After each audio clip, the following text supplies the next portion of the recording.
सेठ R.T. Agrawal Hindi higher secondary school. विषय वाणिज्य व्यवस्था और संचालन, कक्षा 12।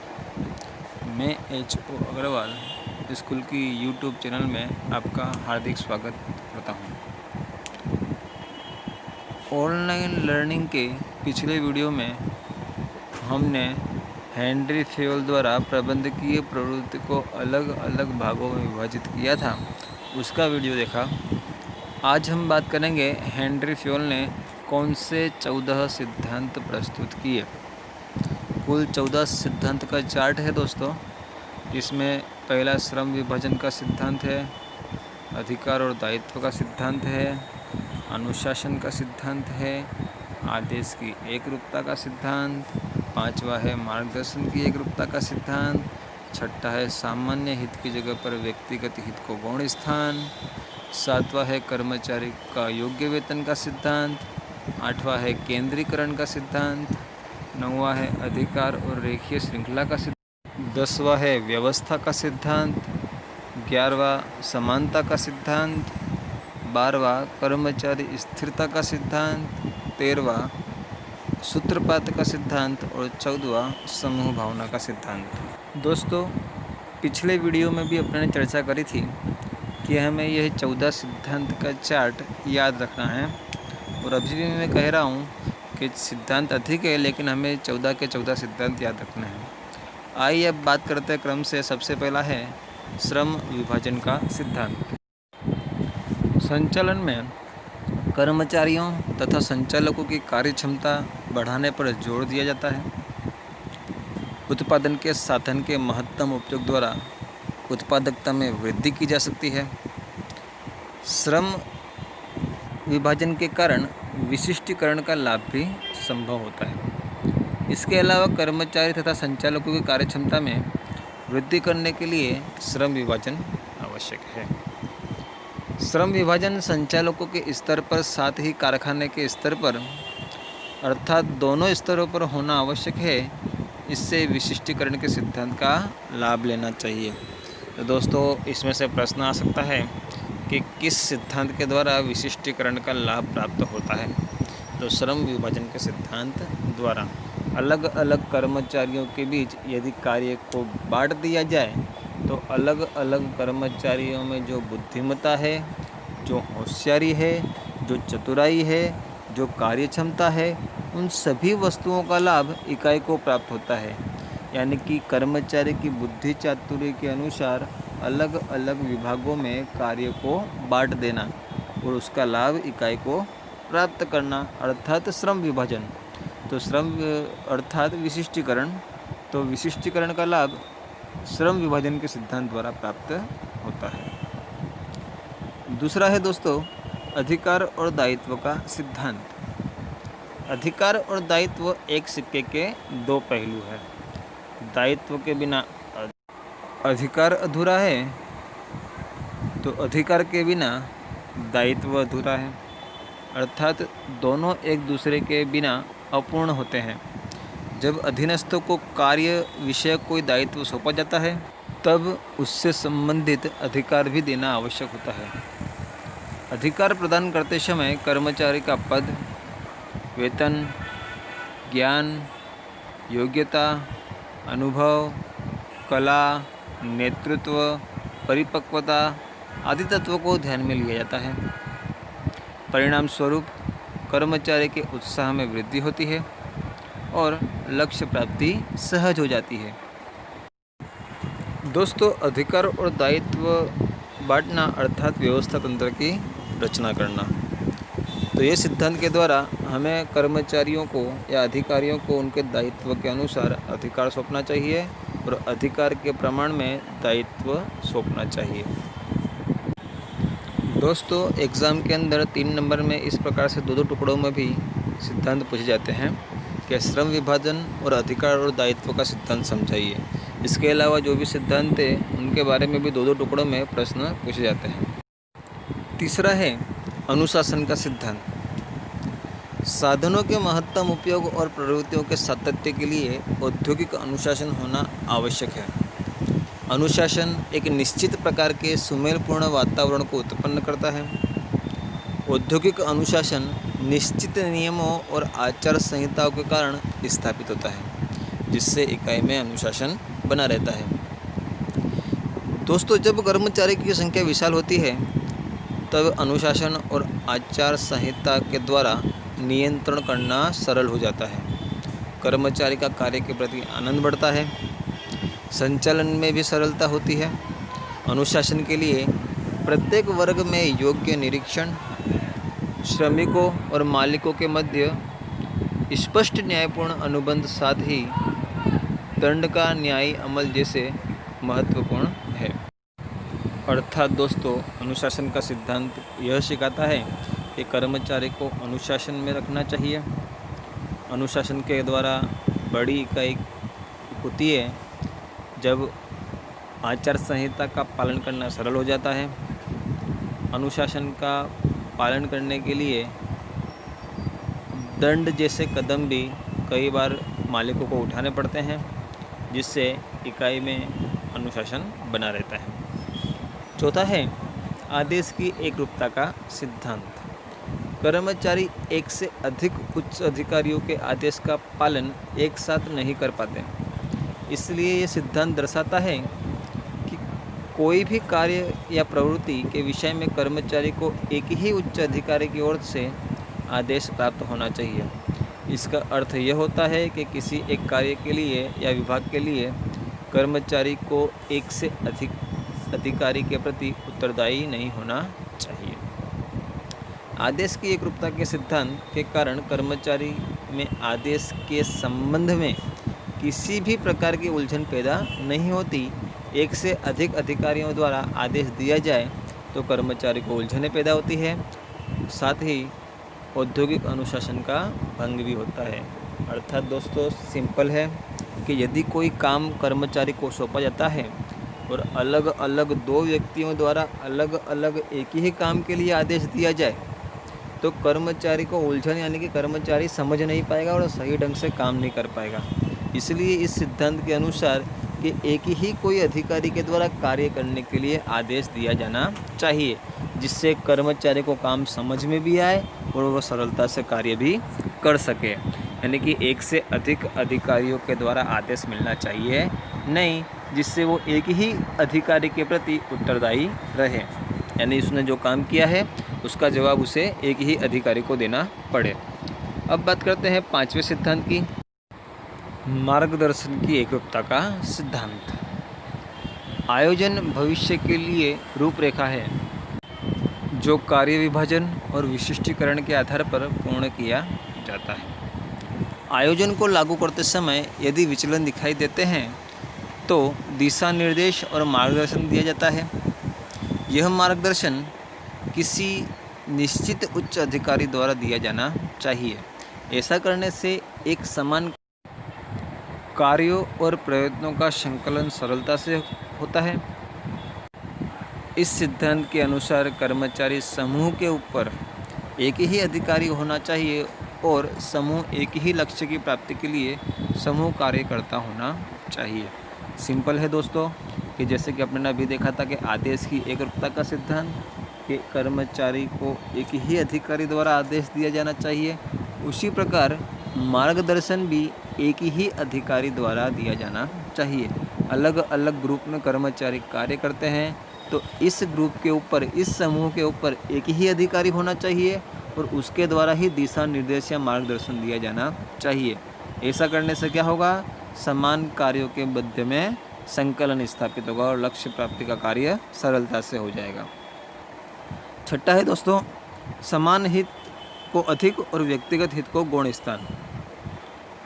संचालन जो है एक सामूहिक प्रवृत्ति है, इसलिए व्यक्ति व्यक्ति के मध्य और विभाग विभाग के मध्य संकलन होना आवश्यक है, जिससे व्यवसाय इकाई की लक्ष्य सिद्धि सुगम हो जाती है।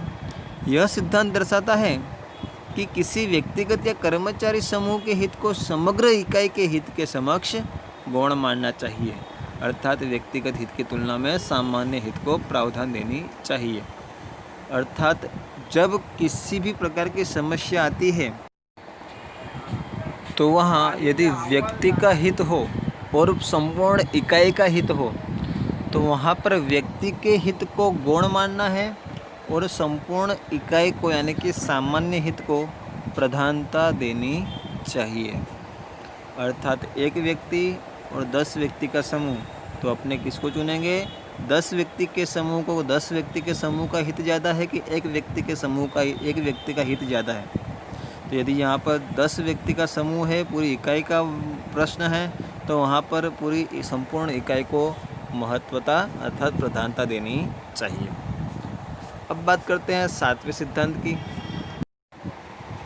कर्मचारियों के योग्य वेतन का सिद्धांत। कर्मचारी जो सेवा देते हैं उसके बदले में उन्हें जो प्रतिफल प्राप्त होता है उसे अपने वेतन के नाम से जानते हैं। इस सिद्धांत के अनुसार पीढ़ी के कर्मचारियों को भुगतान किए जाने वाला वेतन न्यायपूर्ण होना चाहिए। नियम अनुसार वेतन का भुगतान स्वामी और कर्मचारी के मध्य सुदृढ़ संबंध बनाता है। इकाई में सभी कर्मचारी एक समान रूप से कार्यक्षम नहीं होते। इकाई में कितने ही कर्मचारी कार्यक्षम होते हैं जो निश्चित की तुलना में अधिक उत्पादन करते हैं, तो उनको उनकी कार्यक्षमता का फल मिलना आवश्यक होता है। ऐसा करने से सामरिक स्थानांतरण दर घटता है। कुशल कारीगरों के लिए बोनस, लाभांश, संचालक मंडल के प्रतिनिधित्व आदि प्रोत्साहन योजना भी लागू करनी चाहिए। यानी कि कर्मचारी को उसकी कार्यक्षमता के अनुसार उचित वेतन प्राप्त होना चाहिए। अधिक काम करने वाले को अधिक वेतन प्राप्त होना चाहिए और कम काम करने वाले कर्मचारी को कम वेतन प्राप्त होना चाहिए। 8वां बात करते हैं केंद्रीकरण का सिद्धांत। तो व्यवस्था तंत्र के ढांचे को सफल बनाने के लिए कितने ही अंश में अधिकार का केंद्रीकरण और विकेंद्रीकरण होना चाहिए, इसकी स्पष्टता होनी आवश्यक है। व्यवस्था तंत्र में जितने अंश में सत्ता सौंपी गई उससे केंद्रीकरण कहते हैं। कर्मचारी की शक्ति का श्रेष्ठ उपयोग हो, इसके लिए केंद्रीकरण का सिद्धांत अपनाना आवश्यक होता है। विशाल आकार की इकाइयों में केंद्रीकरण कम सफल होता है, इसलिए इकाई के कद के अनुसार केंद्रीकरण और विकेंद्रीकरण अपनाना चाहिए। दोस्तों, केंद्रीकरण यानी कि सत्ता एक ही जगह पर केंद्रित करना और विकेंद्रीकरण यानी कि सत्ता का अलग अलग स्थानों पर विभाजन कर देना। जब विशाल आकार की इकाई होती है और सत्ता एक ही जगह पर केंद्रित हो, यानी खाली उच्च अधिकारी आदेश दे, तो उसका पालन करने में काफ़ी समय लग जाता है। इसीलिए हमें विशाल आकार की इकाई में केंद्रीकरण न अपनाकर विकेंद्रीकरण अपनाना चाहिए। फिर से एक बार दोस्तों, केंद्रीकरण यानी सत्ता एक ही जगह पर केंद्रित होना और विकेंद्रीकरण यानी कि सत्ता का अलग अलग स्तरों पर विभाजन कर देना। तो बड़े आकार की इकाई में विकेंद्रीकरण और छोटे आकार की इकाई में केंद्रीकरण की पद्धति अपनानी चाहिए। अब बात करते हैं 9वां, अधिकार की रेखीय श्रृंखला का सिद्धांत। यह सिद्धांत उच्च अधिकार का प्रबंधकीय अधिकारियों से लेकर तल स्तर के कर्मचारी तक रेखीय श्रृंखला की रचना करता है। अधिकार की श्रृंखला उच्च संचालकों से लेकर तल स्तर तक अटूट रहनी चाहिए, अर्थात टूटनी नहीं चाहिए। प्रत्येक स्तर के अनुरूप अधिकार और दायित्व का विभाजन होना चाहिए। इकाई में कार्यरत कर्मचारी का पता होना चाहिए कि उसको किसके प्रति उत्तरदायी है, यानी उसे किसके प्रति जवाबदेही है, किसको जवाब देना है और उनके प्रति किसका दायित्व है।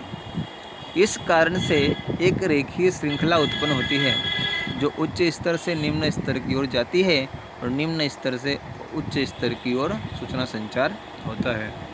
अर्थात एक प्रकार का रेखीय, जैसे कि अपने उच्च स्तर, मध्य स्तर और निम्न स्तर देखा था दोस्तों, तो उच्च स्तर का अधिकारी मध्य स्तर को आदेश देता था, मध्य स्तर का अधिकारी निम्न स्तर को आदेश देता था। निम्न स्तर पर कौन से कार्य हो रहे हैं उसकी सूचना प्रेषण मध्य स्तर पर जाती थी और मध्य स्तर पर कौन से कार्य हो रहे हैं उसकी जो सूचना, उसकी जो रिपोर्ट है जो उच्च स्तर पर जाती थी। तो इस प्रकार से क्या हुई उच्च स्तर से निम्न स्तर की ओर आदेश की एक रेखीय श्रृंखला बनी और निम्न स्तर से उच्च स्तर की ओर रिपोर्ट की एक श्रृंखला बनी। यानी अधिकार की रेखीय श्रृंखला के सिद्धांत के आधार पर यह जो श्रृंखला है वो टूटनी नहीं चाहिए, अटूट रहनी चाहिए और अधिकार उच्च स्तर से निम्न स्तर की ओर क्रमशः होने चाहिए।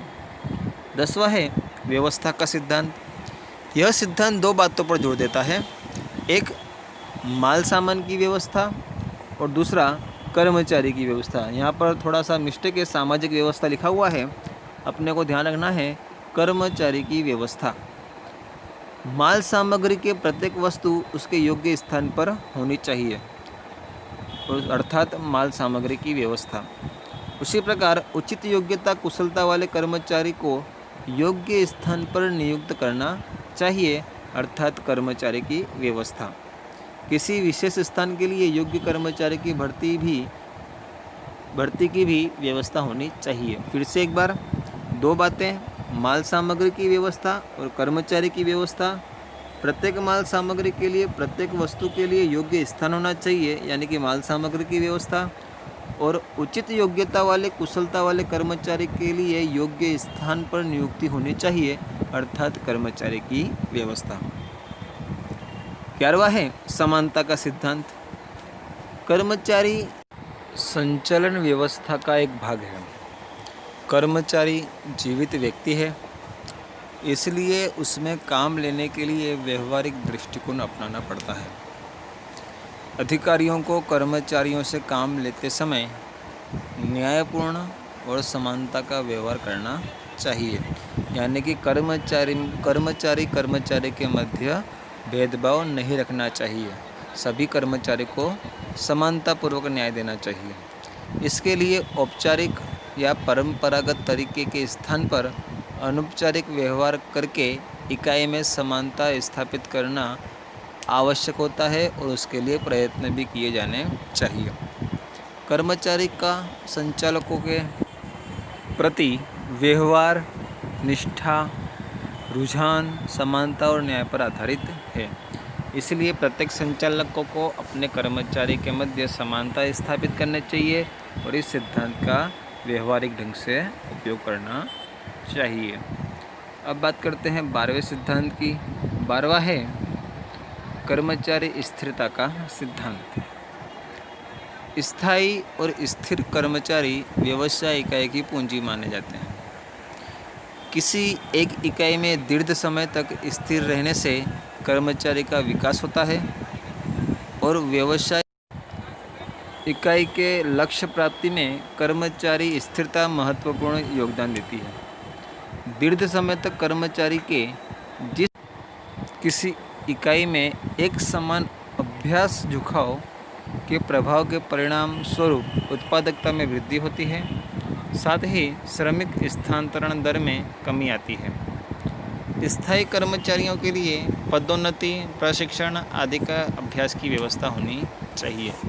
कर्मचारी स्थिरता दोस्तों, यानी कि कर्मचारी एक ही स्थान पर एक ही इकाई में सदैव बना रहे, यानी कर्मचारी नौकरी छोड़कर ना जाए।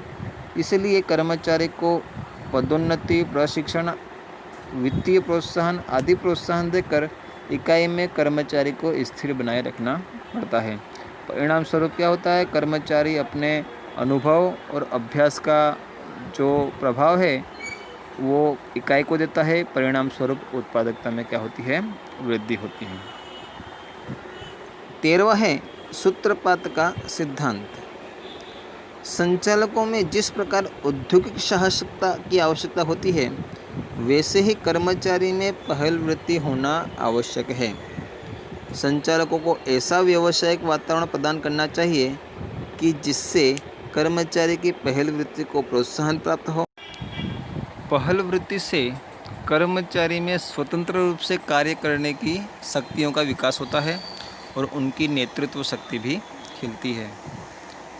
सूत्रपात यानी दोस्तों, जैसे कि संचालक जो है नए नए उद्योगिक स्थापित करते हैं, उनमें यह जिगर होता है कि वो नए नए औद्योगिक बनाए, नए नए उत्पादन करें, नए नए उद्योग स्थापित करें।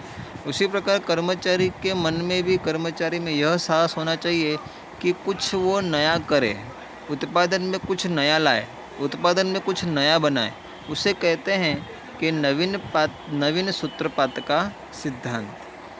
अब बात करते हैं 14वां समूह भावना का सिद्धांत। तो व्यवसाय इकाई की सफलता का आधार संचालकों और कर्मचारियों के परस्पर संबंधों पर आधारित होता है। इसलिए दोनों वर्गों के मध्य सुमेलपूर्ण संबंध होने चाहिए। संचालकों को कर्मचारी के मध्य समूह भावना पैदा करनी चाहिए। यदि सभी कर्मचारी समूह बनाकर कार्य करेंगे तो इकाई का लक्ष्य प्राप्त करना सरल हो जाता है। अर्थात दोस्तों, कर्मचारी और मालिक के मध्य सुमेलपूर्ण संबंध होने चाहिए। मालिक को ऐसे वातावरण का निर्माण करना चाहिए कि जिससे कर्मचारी समूह में कार्य करने के लिए प्रोत्साहित हो। समूह में काम करने वाले कर्मचारी सरलता से इकाई के लक्ष्य प्राप्त कर सकते हैं। हेनरी फ्यूल ने उपयुक्त सिद्धांत दर्शाते समय कहा था कि संचालन के सिद्धांतों की उपयुक्त सूची अंतिम नहीं है। संचालक अपने अनुभव, संशोधन और ज्ञान के आधार पर नवीन सिद्धांतों को जोड़ सकते हैं। इन सिद्धांतों को व्यावसायिक, आर्थिक, राजकीय और सामाजिक प्रकार की सभी प्रवृत्तियों में समान रूप से लागू किया जा सकता है। तो दोस्तों, कुल 14 सिद्धांत हमें ध्यान रखने हैं, याद रखने हैं, क्योंकि कई बार टुकड़ों में पूछे जाते हैं और कई बार चार्ट भी पूछे जाते हैं। और एकदम सिंपल है दोस्तों सिद्धांत, कुछ कठिन नहीं है इसके अंदर। अच्छे से तैयार कीजिएगा। नेक्स्ट वीडियो में एक प्रश्न और बचा है, वो अपने पूर्ण करेंगे और अपना चैप्टर नेक्स्ट वीडियो में पूर्ण होगा। तब तक के लिए धन्यवाद।